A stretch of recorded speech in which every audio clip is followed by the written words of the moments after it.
Hey, welcome everybody to today's video. Today is a special video because it's kind of a sneak peek at what we do over here in the Heroic Husbands Turnaround Program.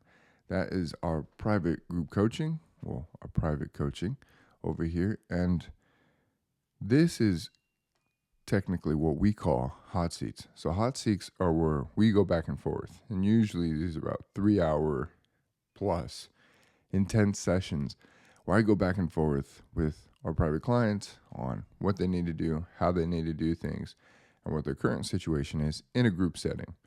Now, one thing that's been happening is I've been having these kind of like mini lessons in the beginning of everything based on the common themes that I see when we go back and forth on our voice messaging apps. Now, this is going to be really important because for this week, and this was a little while ago, right? So you guys get to see it later. For this week, it was all about what needs do I need to satisfy once I kind of start getting my wife to open up, once I kind of get her to talk. So all identities of our clients are extremely important. So they have all been blurred. And this is just me talking on that mini lesson in the beginning about how to satisfy her higher needs and really get her back. Now, I hope you enjoy. Please like, comment, share this video with anyone who needs it, and I'll see you in the video. What's next is, I don't know if I told you guys, some of you guys this overtly or not, but this is pretty much our path and our journey. This is the ladder that we climb, okay? This is our ladder because we want to get to this at the top, self-actualization. So as we kind of go through everything, right? Most guys focus right here. They focus on all these basic things, okay? And these basic things, let me just take a sip of coffee. It's gonna mess with my sleep, but oh well. These basic needs are what most guys focus on. So they start focusing, especially when they come in at first, they start focusing on, oh, I provide, oh, I talk to her, I make money, I help the kids, I work on the chores, we have sex. Well, this is all just very baseline stuff. This is what kind of should have been focused on. And this should never, ever, ever just be the baseline.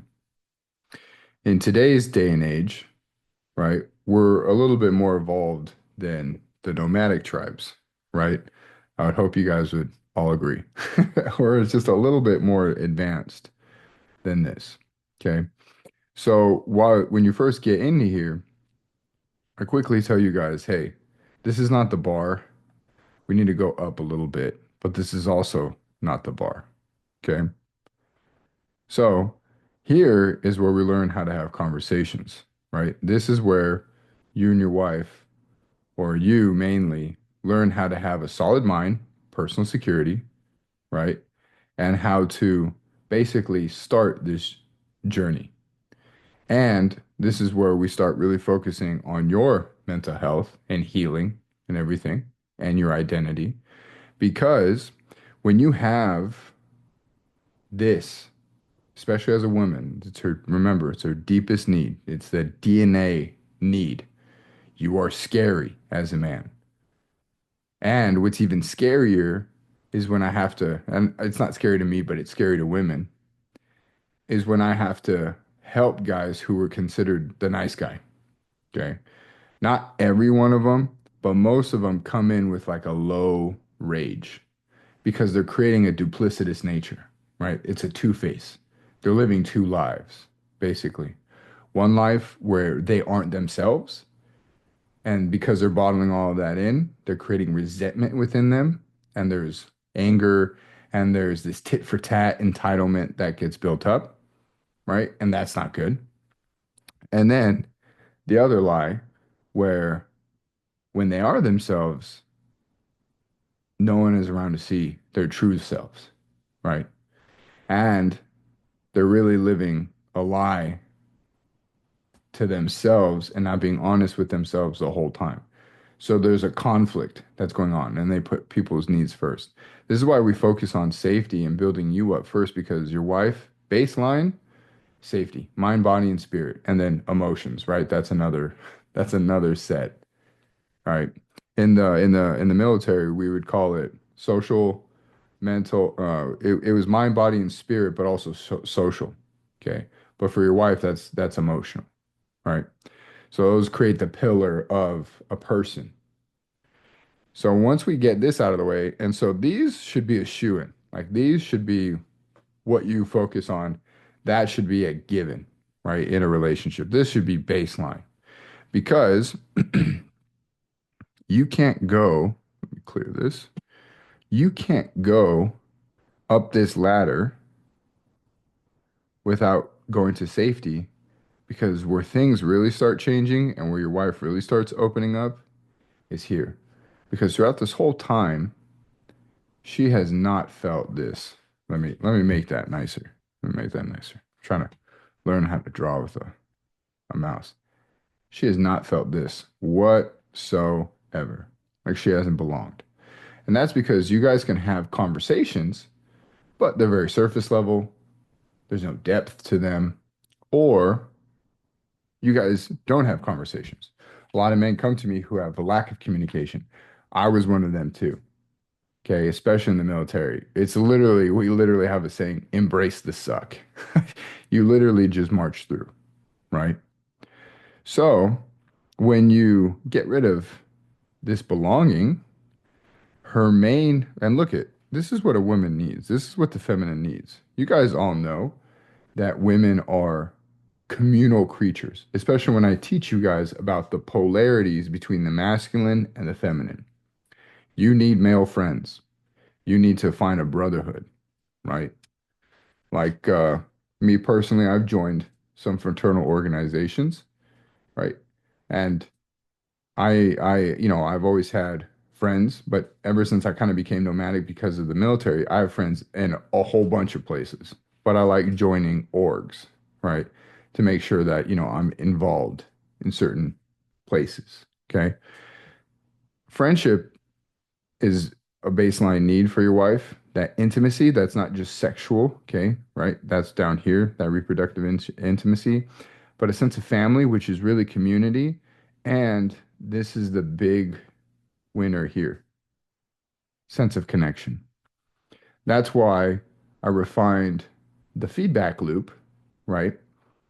And I broke it up into basically three main parts: the open loop into a conversation, the real active listening, right? Which is not just the paraphrasing, but connecting with her on a deeper level by stepping into her meat suit, literally putting on her skin, seeing her, seeing through her eyes, and then making sure that, just like if you guys have skipped ahead and seen the emotional bonding process, we're certain, like especially during the couples check-in, we're like, hey, you said this, right? So you mean this.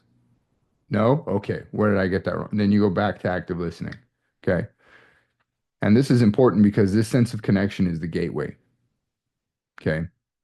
And then as you pass that and she starts opening up to you, this is where we really get into the meat and potatoes. This is the next step of the ladder, is that esteem, is that respect, that self-esteem. This is different than confidence. This is literally being unhooked, not weighing yourself down, not becoming reactive, but being proactive and responsive. Okay. Response is where you take a step back and you assess the situation. Yeah, I always tell you guys this is situational awareness. And instead of being emotional, you step back, you're cool, you're calm, and you're collected about it. And then you have a plan of attack. And then you go forward. Okay. Then you get some status. This is from within you, within your community, within your job. Recognition, this is mainly self-recognition, okay? Where you don't need anybody else's but yourself. And then that's where your true strength comes in because you can rely on yourself. And how can other people rely on you if you can't rely on yourself? And then this is where you achieve true freedom by not necessarily detaching and becoming stoic, but unlocking that hero within you and becoming a Renaissance man. And that's where we come to the end of self-actualization and you move up the ladder.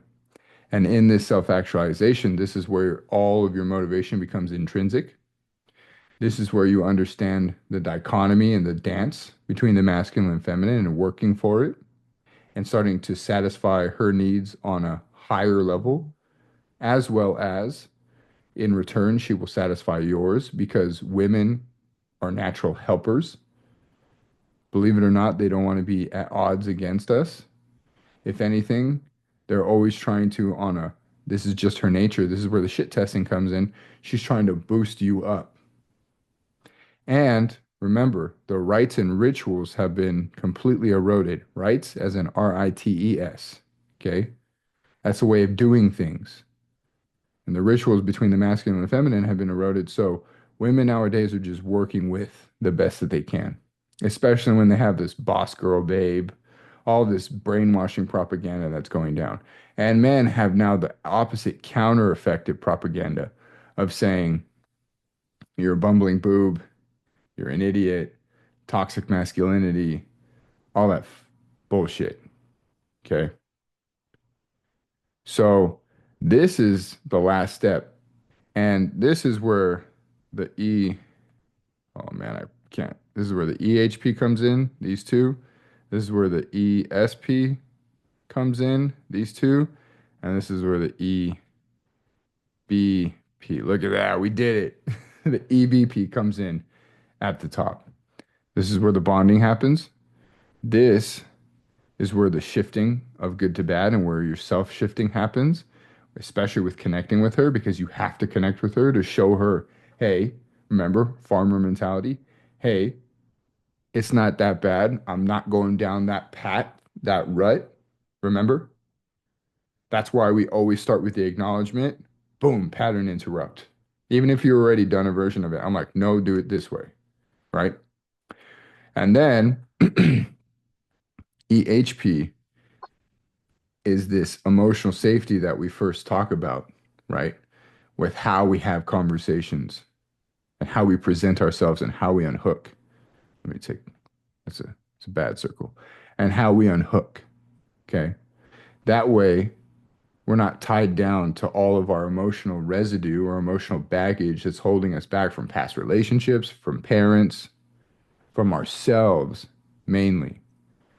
Um, damn, I don't have the book on me. But now I'm also reading a book called Psycho-Cybernetics, and it kind of goes more into like the I am and the subconscious stuff. Now, it's very interesting because as we go through all this process, I always tell you guys you got to be careful of your I ams and how you speak to Yeah. yourselves. Okay. Because when that happens and you are just too caught up in, like, for instance, like, like I had a guy said, he came to me, he was like, I'm just not good at communicating. I always fuck it up. I'm like, hold up, hold up, hold up. You just don't have communication skills, and we can build that up. Okay. You have to embody, I am a man that can communicate. I am able to communicate. I just don't know how to use these skills. You have to make it a third object so it doesn't affect who you are as a man. I'll say this, okay? Because he's kind of made some news a little bit if you know the circles. Kanye, everybody knows he has a big ego and big bravado, but it's awesome. Do you want to know why? Because when he releases something, especially like one of his greatest albums, I think it was Graduation, and then also I forget the other one. Oh, College Dropout. People thought it was garbage. And you know what he said? He said, "I'm dope.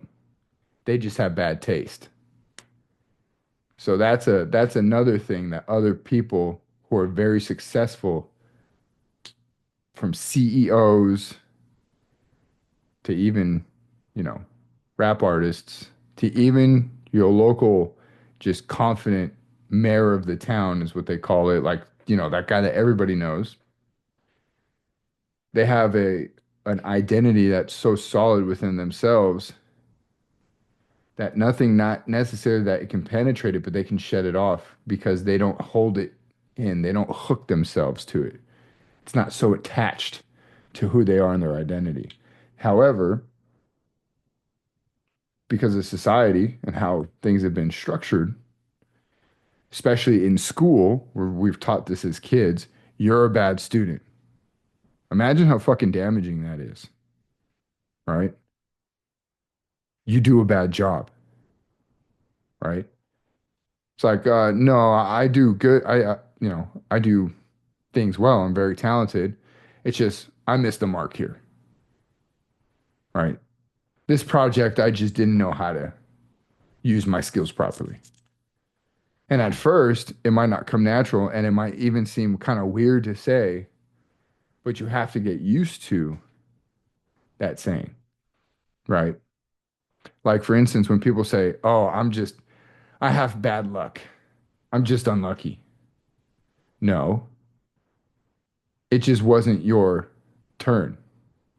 You are a lucky person, right? It's all about that intrinsic identity that you see yourself as. You start fulfilling that picture. So you have to be very careful of your words because you will attract what you say. I'm a very optimistic person. Very. I'm pragmatic. I get it. I understand about the world, right? But even if like when all that stuff happened, right? On the trip, Airbnb knocked down the trellis, cracked open the house. We had to deal with all that stuff. We missed our flight. Our flights got rebooked and rescheduled. I didn't say I was unlucky. I was like, man, okay, we'll just get through this. And that confidence within myself also brought an air of calmness to my family. And it was kind of crazy. And you fucking bet your ass. In my head, I was like, God damn it. And before, I used to be a very angry person, like extremely angry. But I also realized because loss, right? Anger, fear, loss. It's like this. I'll put it like this. In the stock market, when you buy a stock, you don't lose until you sell. I never sell myself short because I always believe that my stock is, and I know my stock is always going to rise as long as I put myself in that position to build up those skills. So never sell your guys' selves short. Okay. And this is the ladder that we're going to climb. And I'm going to go pretty in depth in a new module that's coming out because this just kind of hit me when I was talking to a good friend of mine who went through med school. I was pre-med and then we went separate paths and he hates his life right now, which is very interesting. So